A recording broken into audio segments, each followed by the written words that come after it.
there was a 2 here. I didn't see that, so we're not going to use that because since I made up numbers at 2, it's not going to work.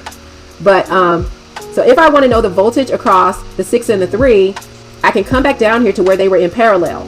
So when I come back down here to where they were in parallel and the current was 5/4, I now know that the voltage across that 2 ohm is going to be 2 times pi over 4. 2 times 5/4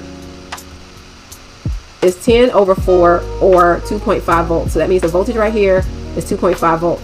So if the voltage right here, positive on top, negative on the bottom, is 2.5 volts, then the current through the 3 would be 2.5/3, and the current through the 6 would be 2.5/6.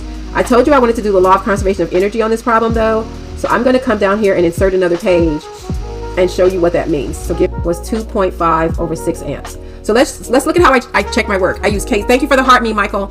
I use KCL to check my work. I use KVL to check my work, and I use the law of conservation of energy to check my work. So when I'm using the law of conservation of energy to check my work, which states that energy can neither be created nor destroyed, only transferred, or power delivered equals power absorbed, what you do is you make a table.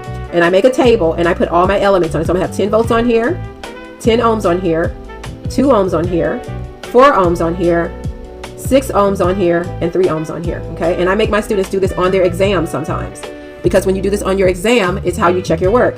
So there's my elements.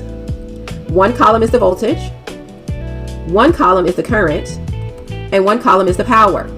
If I have not made any mistakes, when I am all done, that last column should add to 0 because power delivered is negative and power absorbed is positive, okay?